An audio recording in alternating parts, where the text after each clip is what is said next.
Agenda Pakistan کے ساتھ ناظرین عامر دے حاضر ہے۔ ہمارے میدان سیاست میں جو ہے عامیانہ اور سطحی الزام تراشیاں جملے بازی تو چلتی رہے گی، لیکن ریاست پاکستان کا اگر کوئی حقیقی ناتمام ایجنڈا ہے تو آزادی کشمیر ہے۔ اگر پاکستان کی سالمیت کو کہیں سے حقیقی معنوں میں بیرونی خطرہ لاحق ہے تو بھارت کی جانب سے، اور اگر ہماری ریاست کو اندرونی طور پر کمزور کرنے کی کوششیں اور سازشیں جاری ہیں تو ان کا بھی سب سے بڑا جو مرکز ہے ہمارے مشرق میں ہے۔ بھارت میں پاکستان مخالف کارڈ بکتا ہے، بالکل اسی طرح جیسے وہاں انتہا پسند سوچ جو ہے مرکزی دھارے کی سیاست میں بکتی ہے۔ یہ اور بات ہے کہ جو ہندو انتہا پسندی کے جو بڑھتے سائے ہیں اس کے تلے خود بھارت میں جو اندرونی تضادات جو ہیں وہ تیز سے تیز تر ہوتے جا رہے ہیں، جس کی ایک جھلک جو ہے ہم نے 26 جنوری کو بھارت کے یوم جمہوریہ پر سکھ کسانوں کے پرتشدد احتجاج کی صورت میں دیکھی۔ اسی ہندو شدت پسندی اور بھارتی ریاستی جو دہشت گردی ہے اس کی دوسری اور کہیں سے زیادہ بھیانک شکل جو ہے وہ آپ کو مقبوضہ کشمیر میں دکھائی دیتی ہے، جہاں کشمیریوں کو انہی کی زمین پر اقلیت میں تبدیل کرنے کے منصوبے پر عمل کا آغاز شروع ہو چکا ہے، اور جہاں پر ہم دیکھتے ہیں کہ ہر روز جو ہے بنیادی انسانی حقوق جو ہیں پامال ہوتے ہیں۔ لیکن بھارت کا مسئلہ جو ہے وہ کہتے ہیں نا صرف سکھ کسان یا کشمیری جدوجہد آزادی نہیں، بلکہ بڑھتی ہندو انتہا پسندی نے وہاں کئی اور دیگر جو تاریخی تضادات ہیں ان کو تیز کر دیا ہے۔ ان حالات میں کیا اندرونی مسائل سے توجہ ہٹانے کے لیے بھارت جو ہے خطے میں اور خصوصاً پاکستان کے خلاف کوئی مہم جوئی کر سکتا ہے؟ کیا چین سے بڑھتی کشیدگی کو بنیاد بنا کر بھارت جو ہے امریکہ سے مزید دفاعی نوعیت کے فائدے اٹھا سکتا ہے، اور اس کا پھر پاکستان پر کیا اثر پڑے گا؟ اور پھر سب سے بڑا سوال، مقبوضہ کشمیر میں اگر یہی صورتحال رہتی ہے تو کیا بھارت وہاں اپنی گرفت جو ہے مزید مضبوط کرنے میں اور کشمیریوں کو اقلیت میں تبدیل کرنے میں کامیاب ہو جائے گا؟ آج کے پروگرام پہ ایجنڈے پر یہی بنیادی سوالات ہیں، اور ہمارے خصوصی مہمان ہیں محترم مسعود خان صاحب، صدر آزاد کشمیر۔ بین الاقوامی فورمز ہوں یا قومی، مسعود صاحب نے ہر محاذ پر مسئلہ کشمیر اجاگر کرنے میں ہمیں وہ سرگرم عمل دکھائی دیتے ہیں، اور اسی حوالے سے کشمیریوں کی ایک مضبوط اور مؤثر ترین آوازوں کے طور پر جانے اور مانے جاتے ہیں۔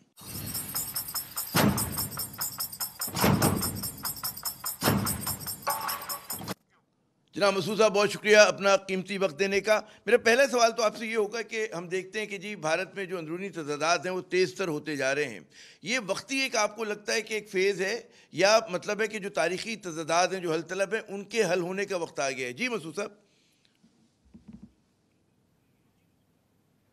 میں سمجھتا ہوں کہ اس کا دورانیہ جو ہے کم از کم دورانیہ جو ہے وہ 5 سے 15 سال تک ہو سکتا ہے، اور اس مدت میں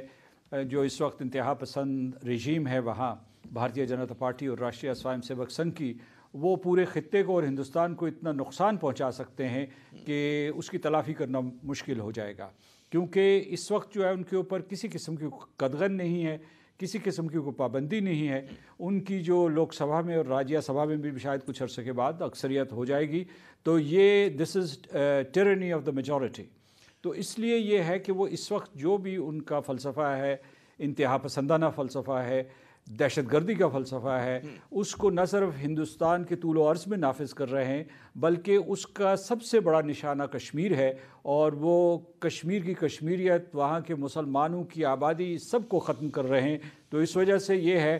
کہ یہ اس مفروضے پہ ہم عمل نہ کریں کہ یہ بھارت میں جو کچھ ہو رہا ہے یہ عارضی ہے، کیونکہ ان کی قوتیں مضبوط ہیں، انہوں نے بڑی منصوبہ بندی کی ہے جو فسطائی منصوبہ بندی ہے، اور اس کا بھیانک ترین چہرہ جو ہے وہ آپ مقبوضہ جموں و کشمیر میں دیکھ رہے ہیں۔ اچھا، پھر اس میں ایک اور سوال آتا ہے کہ جو اس وقت اگر ہم تجزیہ کریں کہ مقبوضہ کشمیر میں ایک صورتحال ہے، کسان تحریک ان کے سامنے، 2-3 اور کیا آپ کو بھارتی ریاست کے اندر بڑے تضادات نظر آ رہے ہیں کہ جو حل طلب ہیں، اور جو جتنا اگر حل نہیں ہوں گے تو اور زیادہ بحران بڑھے گا وہاں پر؟ بھارتی ریاست خود ایک مجسم تضاد ہے۔ میں یہ سمجھتا ہوں کہ یہ ایک مصنوعی ریاست ہے۔ اصل میں مغلیہ سلطنت جو تھی اس کی جغرافیہ حدود وسیع ترین تھی، اور اورنگزیب عالمگیر نے جو ہندوستان دیا تھا یا مجتمع کیا تھا، اکٹھا کیا تھا، اس کی جغرافیائی حدود سب سے زیادہ تھی۔ پھر جو ہے انگریز چھوڑ گئے ایک ریاست، اور وہاں جو ہے جو اختلافات کی فالٹ لائنز ایک دم ابھرنا شروع ہو گئی، اور یہ پتہ چلا کہ مسلمان ہیں، مسلمانوں کے حقوق جو ہے جب انگریز یہاں سے چلے جائیں گے محفوظ نہیں ہوں گے۔ تو اس کے بعد جو کانگریس تھی، جو ہندو ڈومینیٹڈ جماعت تھی، اس نے یہ جھانسا دینے کی کوشش کی کہ وہ سیکولرزم کے ذریعے ان مختلف اور متضاد قوتوں کو اور ریاستوں کو جو ہے جوڑ کے رکھیں گے. وہ ایک قسم کا ایک جو ہے ایک ان کو ایک ٹیشو تھا، کریکٹیو ٹیشو تھا جو ان کو جوڑتا تھا، وہ اب ختم ہو گیا ہے. اور اس وقت جو بھارتیہ جنتا پارٹی اور راشٹریہ سوئم سیوک سنگھ جو ایجنڈا لے کے آئے وہ نفرت کا ہے، وہ بٹوار کا ہے، وہ تقسیم کا ہے، وہ تصادم کا ہے. تو اس وجہ سے اس وقت جو سب سے بڑا خطرہ ہے بھارتی ریاست کو، وہ اس کا ایگزسٹنشل خطرہ ہے، وجود کا خطرہ ہے کہ بھئی اتنی اگر آپ نفرتوں کی آگ بھڑکائیں گے، مطلب اپنے شہریوں کے اوپر بھی حملہ کریں گے، مسلمانوں کو بھی بے دخل کریں گے اور ان کو اپنے دیش سے نکالنے کی کوشش کریں گے جو وہاں کے باسی ہیں، یا سکھوں کے حقوق بھی نہیں دیں گے. بنگال کی جو وزیر اعلیٰ ہے وہ بھی جو ہے ان سے کھل کر مخالفت کرتی ہے، اور بہت سی ریاستیں ہیں. جب یہ اس طریقے سے ریاستیں اکٹھی ہوتی ہیں فیڈریشن میں تو ان کے لیے حکمت چاہیے، کوئی ایسا جو فلسفہ چاہیے جس سے کہ وہ جڑ سکیں. تو آج تو دہشت گردی، بھارتی دہشت گردی کا نشانہ کشمیری بن رہے ہیں، اور ادھر جو ہے بھارتیہ جنتا پارٹی نے جو نفرت کا الاؤ پیدا کیا ہے، اس میں آج کل وہ سمجھ رہے ہیں کہ ٹھیک ہے دلتس کو مارو، مسلمانوں کو مارو، سکھوں کو مارو، کرسچنز کو مارو، چرچز جلاؤ، مسجدیں گرا دو. لیکن کل یہی جو انتہا پسندی ہے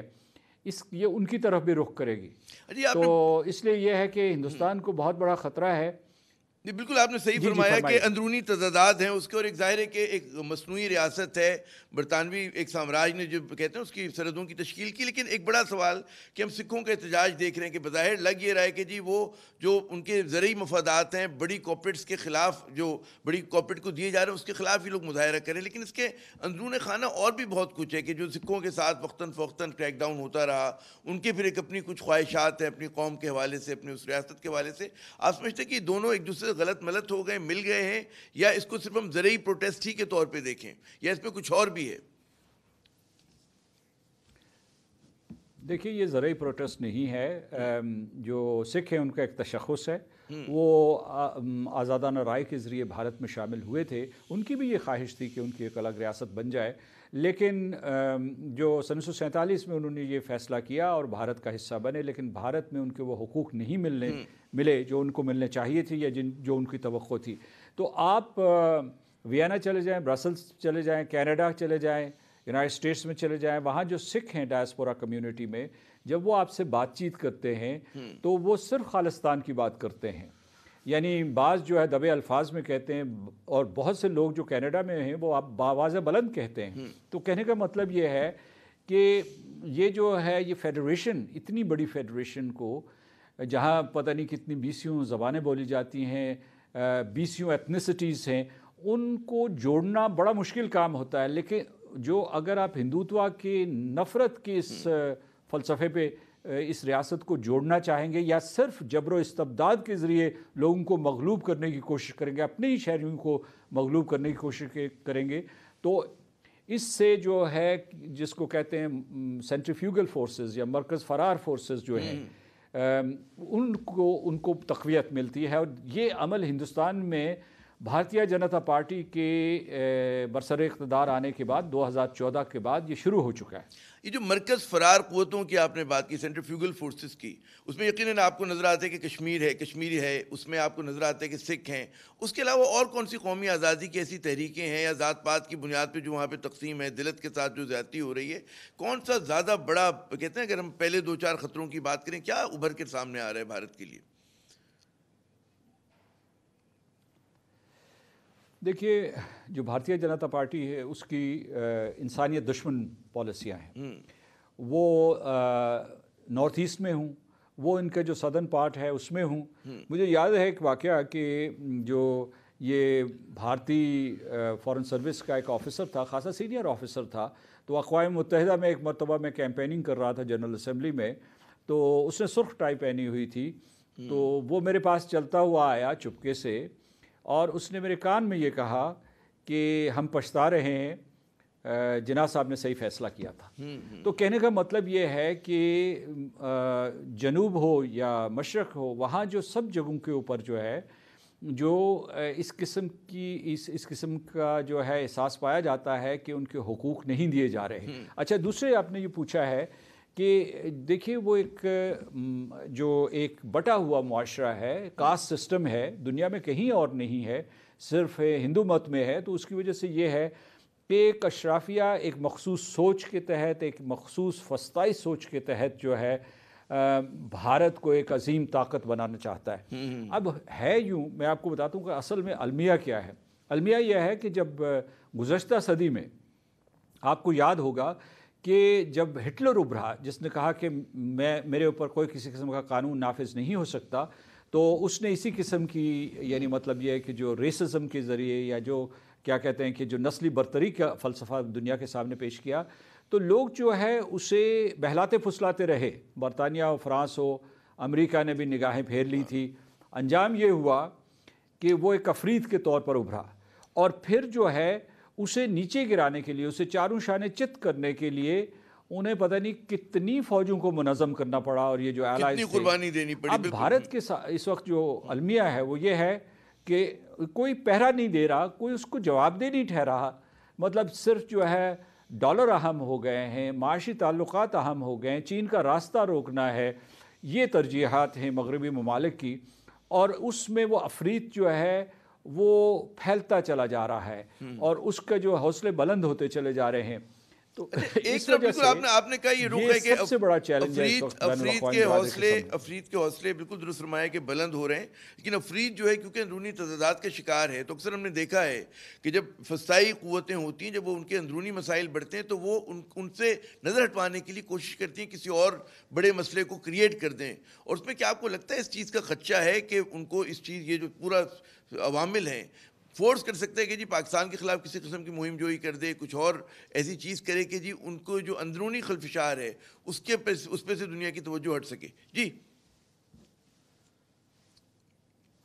جی یہ ان کی نصابی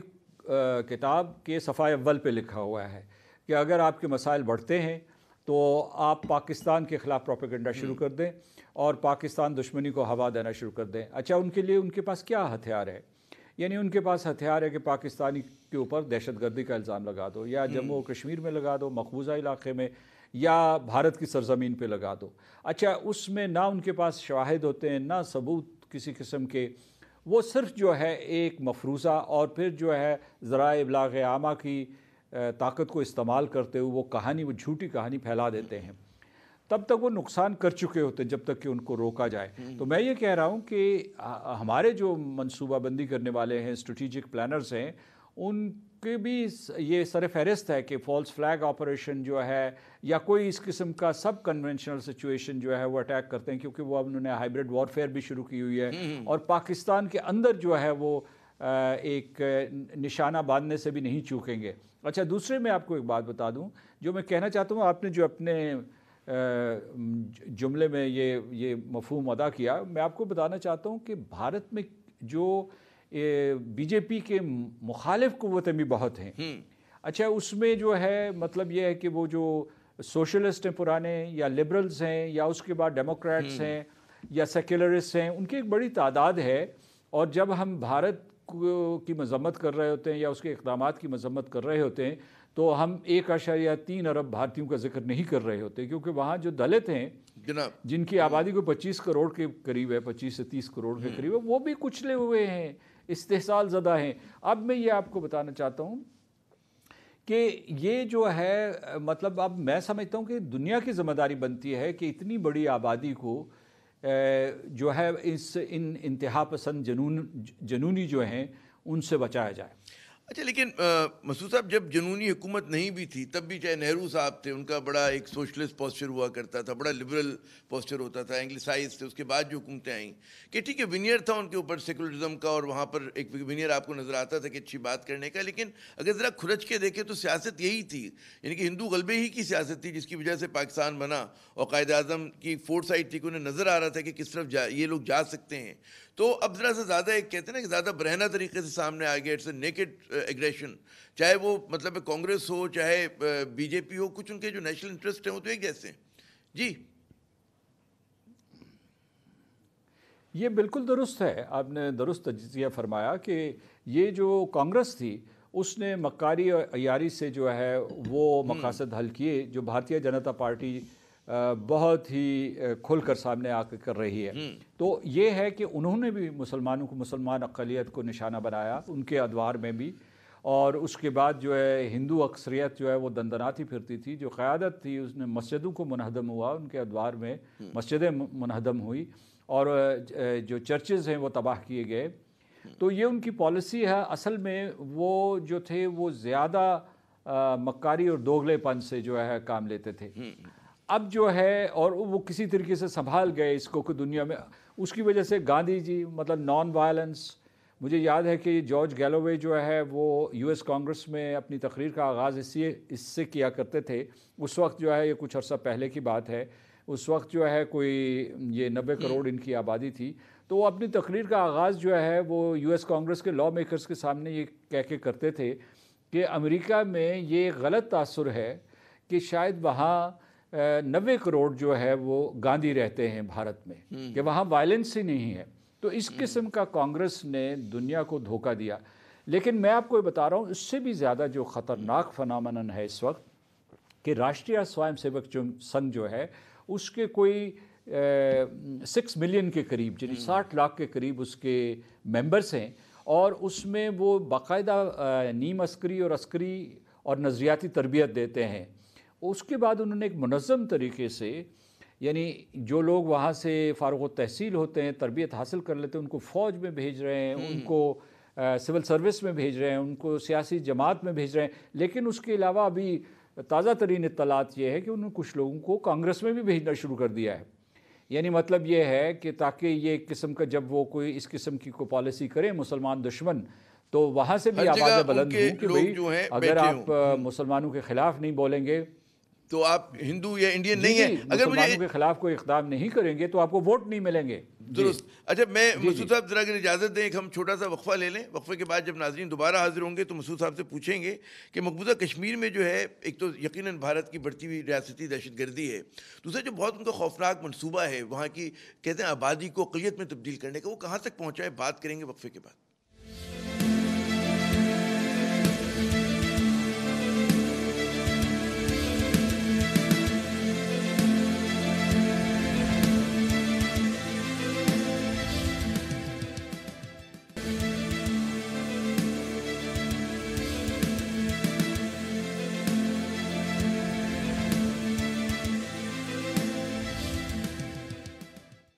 پروگرام میں ناظرین ایک مرتبہ پھر خوش آمدید ہمارے آج کے خصوصی مہمان محترم مسعود خان صاحب، صدر آزاد کشمیر۔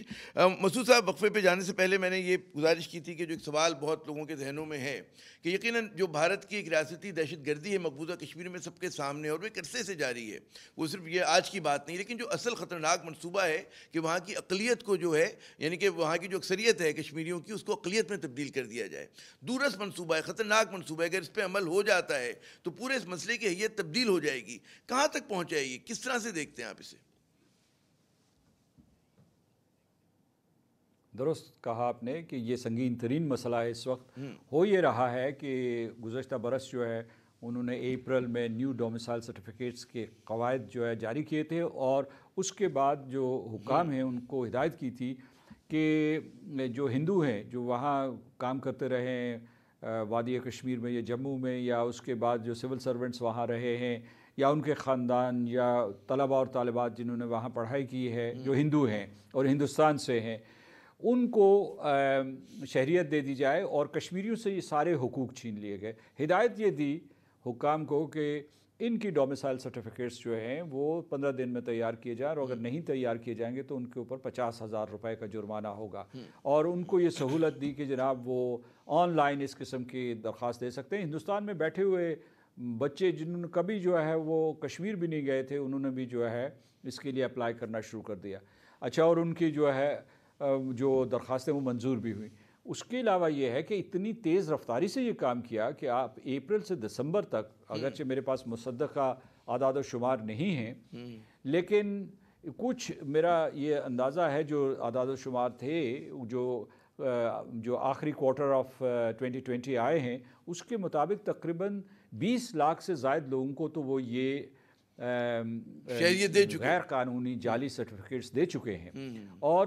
شہریت دے چکے اور ان کی آباد کاری کا سلسلہ انہوں نے شروع کر دیا ہے. اچھا بات، اور یہ ان کا ارادہ ہے، انہوں نے اعلان کیا ہوا ہے، جو بھارتیہ جنتا پارٹی راشٹریہ سوائم سیوک سنگھ کے جو نیتا ہیں انہوں نے یہ کھلم کھلا کہا ہے کہ جناب وہ تو اس تعداد کو 50 لاکھ تک لے جائیں گے، 60 لاکھ تک لے جائیں گے. اب یہ ایک بہت ڈیلیکیٹ بیلنس ہے، کیونکہ جو جموں ہے اس میں مسلمانوں کی، میں آپ کو بتانا چاہتا ہوں کہ سن 1947 میں مسلمانوں کی تعداد جو ہے وہ 61% تھی،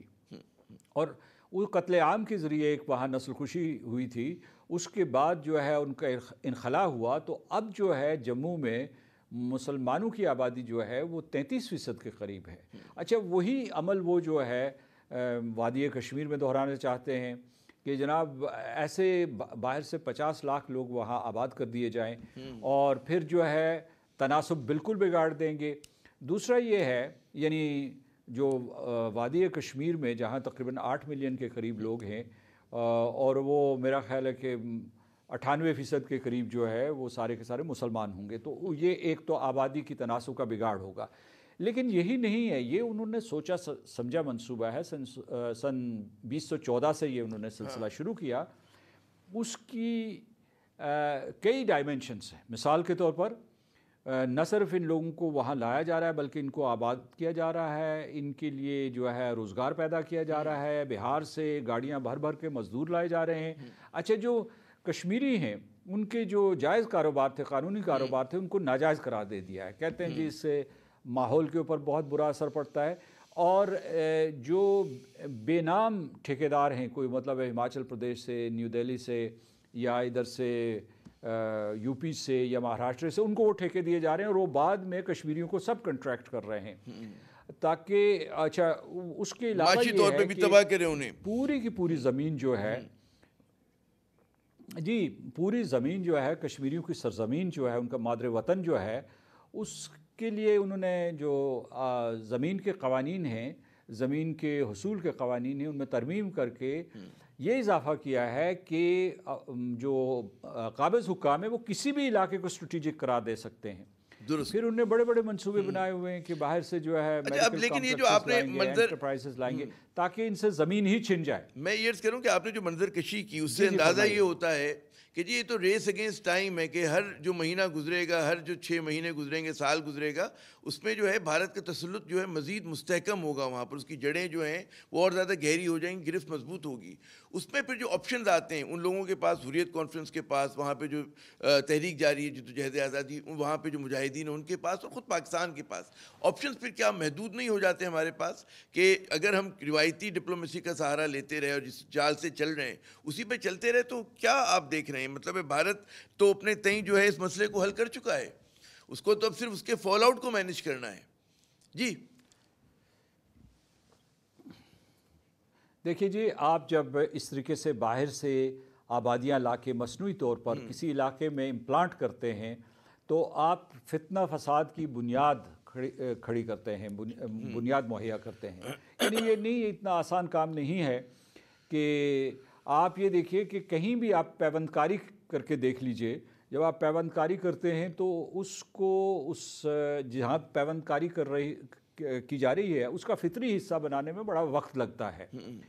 لوگوں کو اپنا بوریا بستر اٹھانا پڑتا ہے. اب آپ کسی کے گھر پہ جا کے حملہ کر دیں، قبضہ کر لیں اور آپ سوچیں کہ کوئی رد عمل نہیں ہوگا، آپ سمجھتے ہیں کہ کوئی انتشار نہیں ہوگا، تو یہ بھارت کی غلط فہمی ہے. اچھا دوسری جو بات آپ نے کہی درست کہی ہے کہ یہ وقت کے خلاف دوڑ ہے، کیونکہ اگر فرض کیجئے کہ جو بین الاقوامی برادری ہے وہ مداخلت نہیں کرتی، ہندوستان کو جواب دہ نہیں ٹھہراتی، ان کے سامنے جو ہے جینوسائیڈ کنونشن کے تحت اس کی جو پہلا آرٹیکل 2 ہے اس کے تحت وہاں یہی جو عمل ہو رہا ہے، یہ آبادیوں کا انتقال جو ہے، غیر قانونی انتقال جو ہے، یہ بھی جینوسائیڈ کی بلکہ جو ہے بنیادی تعریف یہی ہے. This is the basic definition of genocide. تو وہی میں کہہ رہا ہوں.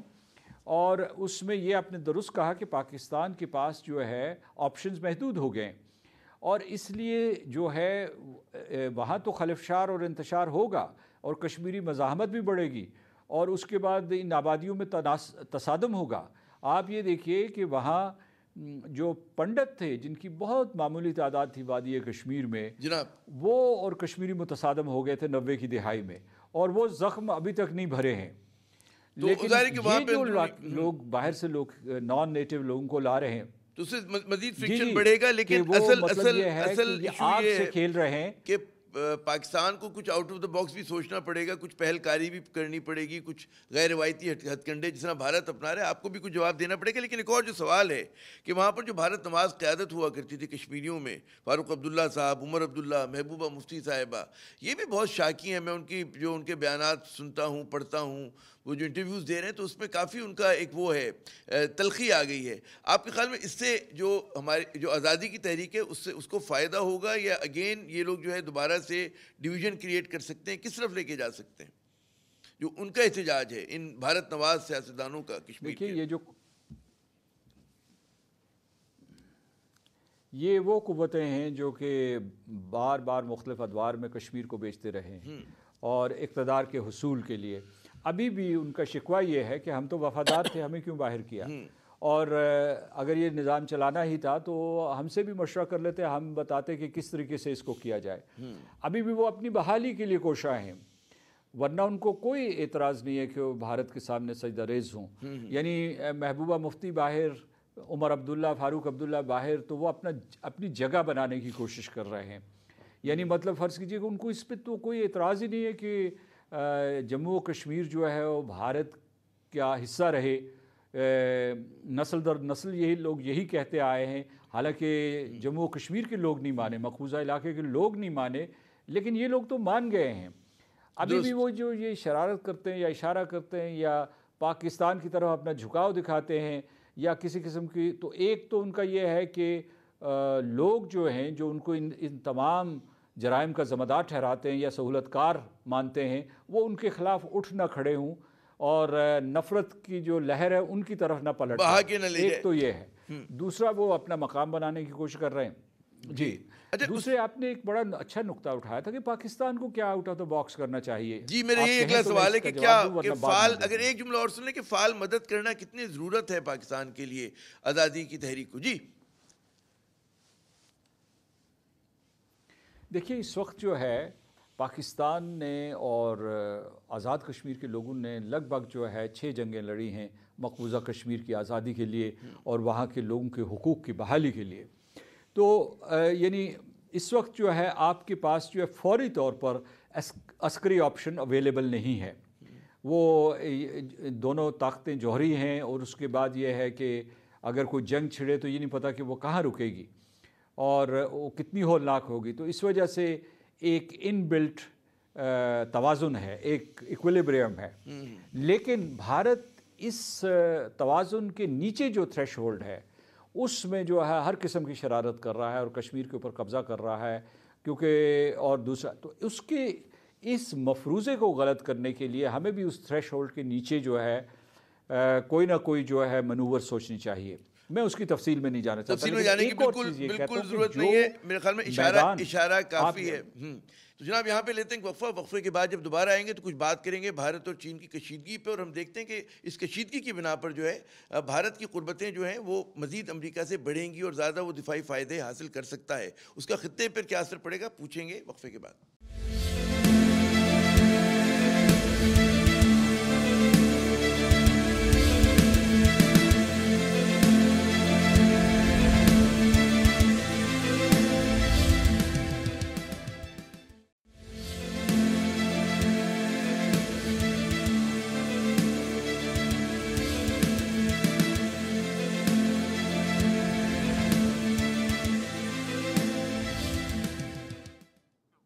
مسعود صاحب، چین سے بھارت کی کشیدگی اور اس کے نتیجے میں ہم دیکھتے ہیں کہ امریکہ اور بھارت کی قربتیں جو ہیں مزید بڑھیں گی، خطے پہ کیا اثرات دیکھتے ہیں آپ اس ڈیولپمنٹ کے؟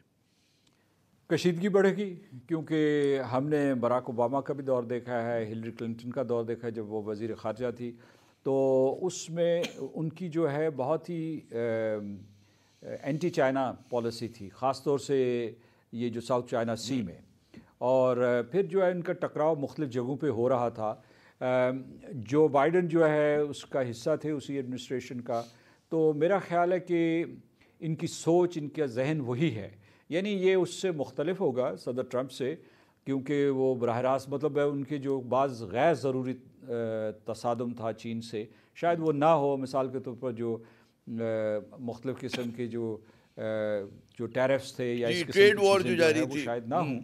لیکن کشیدگی رہے گی۔ اور اچھا، اور دوسرا یہ ہے کہ بھارت جو ہے وہ اوباما ایڈمنسٹریشن میں بھی ان کے بہت قریب چلی گئی تھی، بلکہ اس وقت جو ہے یعنی ان کا ایک انفنشڈ ایجنڈا تھا جس کو ہم نے بڑی مشکل سے روکا تھا پاکستان نے اپنے حلیفوں کے ساتھ مل کر، وہ یہ تھا کہ وہ اسے نیوکلیئر سپلائرز گروپ کا ممبر بنانا چاہتے تھے، حالانکہ یہ non N P T state ہے جس میں اس کو ایک قسم کا اجارہ مل جائے گا کہ اس خطے میں جو نیوکلیئر ٹریڈ کون کر سکتا ہے اور کون نہیں کر سکتا۔ تو کہنے کا مطلب یہ ہے کہ ان کے تعلقات بھی بڑے مضبوط ہیں۔ دوسرا یہ ہے کہ جو واشنگٹن میں یعنی میں پورے کے پورے امریکہ میں جو انڈین امریکن کمیونٹی ہے وہ اس وقت لیڈرشپ پوزیشنز میں ہے یا پھر جو ہے سیکنڈ ٹیئر آف لیڈرشپ میں ہے، تو ان کا بڑا اثر و رسوخ ہوتا ہے۔ جب مثلا آپ کو یاد ہوگا کہ جو بائیڈن نے اور کیملا ہیرس نے یہ کشمیریوں کے حق میں بیانات دیے تھے، اچھا یہ ان کے لیے ریڈ سگنل ہوتا ہے اس انڈین امریکن کمیونٹی کے، اور دلی میں بیٹھے ہوئے جو منصوبہ بنانے والے لوگ ہیں تو وہ یہ کرتے ہیں کہ یہی انڈین امریکن کمیونٹی جو ہے اس کو صدر امریکہ کو اور نائب صدر کو نرغے میں لے لیتے ہیں، اور اس کے بعد جو ہے کم از کم جو کشمیر کے سلسلے میں یا پاکستان دوست جو اقدامات ہیں ان کے راستے میں رکاوٹ ڈالتے ہیں۔ اچھا ایک ذرا سا جی تو یہ جملہ مکمل کر لیں اپنا، معاف کیجیے گا۔ جی تو میں صرف یہ کہہ رہا تھا کہ کشیدگی جو ہے وہ صرف جو ہے چین سے نہیں ہے، روس سے بھی ہے، اور ابھی یہ دیکھنا یہ ہے کہ کیا امریکہ جو ہے ایک پلورلسٹ ورلڈ آرڈر جو ہے اس کے لیے تیار ہے یا نہیں ہے، یا وہ چاہے گا کہ معاملات جو ہے۔ مجھے ایک سوال آخری منٹ میں چاہوں گا مختصر جواب ذرا سا ہٹ کر۔ ہم دیکھتے ہیں کہ بھارت کا جو پروپیگنڈا مشین ہے بے نقاب ہوتی ہے، انڈین کرونیکلز بڑا ایک اسکینڈل کی صورت میں سامنے آتے ہیں، لیکن فرق کچھ نہیں پڑا۔ کیا وجہ ہے، کیا تجزیہ ہے اس پر آپ کا؟ اصل میں بات یہ ہے کہ کئی اور فالٹ لائنز موجود ہیں، مثلا اسلاموفوبیا موجود ہے۔ ہم مانے نہ مانے مغرب میں اسلاموفوبیا ہے، وہ سمجھتے ہیں کہ یہ مسلمان ہیں تو یہ دہشت گرد ہوں گے، اگر یہ ہندو ہیں تو یہ امن پسند ہوں گے اور یہ نان وائلنس پہ یقین رکھتے ہوں گے۔ اچھا یہ ایک بہت بڑا مسئلہ ہے، اور یہ جو ہے مخصوص وجوہات کی بنا پہ یہ تاثر وہاں قائم کیا گیا ہے۔ اور دوسری وجہ یہ ہے کہ اس وقت جو الائنمنٹ، اسٹریٹجک الائنمنٹ ہوئی ہے، ہم بھی مغرب کے حلیف ہیں یا allies ہیں، لیکن جو اولیت ہے وہ بھارت کو حاصل ہے، تو بھارت کے تمام گناہ معاف کیے جا رہے ہیں، اور پاکستان مطلب کو بھارت جو بے ہے گناہ ہو کر بھی سزا دی جاتی ہے۔ بہت بہت شکریہ مسعود خان صاحب، آپ نے اپنا قیمتی وقت دیا۔ ناظرین بات یہ کہ اگر پاکستان کو آزادی کشمیر کی جدوجہد میں کوئی فعال کردار ادا کرنا ہے تو اس کے لیے ایک مضبوط، مستحکم اور متحد پاکستان کی ضرورت ہے۔ اس کے بغیر ہم یہ کردار ادا نہیں کر سکتے، اور کشمیر کی آزادی کی جنگ جو ہے مؤثر طریقے سے نہیں لڑ سکتے، اس کی مدد نہیں کر سکتے۔ دوسری اہم بات یہ کہ بلکہ میرے خیال میں آج کی اہم ہمارے اس پروگرام کے حوالے سے کہ آج ہم نیوز پر ایجنڈا پاکستان کا آخری شو تھا۔ میں اس 2-2.5 سال تک یہ پروگرام جاری رہا، اسلام آباد سے بھی اور پھر اس کے بعد کراچی سے بھی۔ میں ہم نیوز کی انتظامیہ کا بہت شکر گزار ہوں، اپنے ان مہمانوں کا جو اس پروگرام میں شریک ہوئے وقتاً فوقتاً، اور اپنی اس ٹیم کا کہ جس نے میری تمام کمزوریوں کو، میری تمام نالائقیوں کو برداشت کیا، سپورٹ کیا بڑا خندہ دلی کے ساتھ۔ ہمارے پروڈیوسر جناب آفتاب صادق صاحب، کاظم صاحب ہمارے ٹیکنیکل ایکسپرٹ، اور ہمارے ایک اور ٹیکنیکل ایکسپرٹ جناب کاشف کلیم صاحب۔ عامر ضیاء کو اجازت دیجیے گا، خدا حافظ۔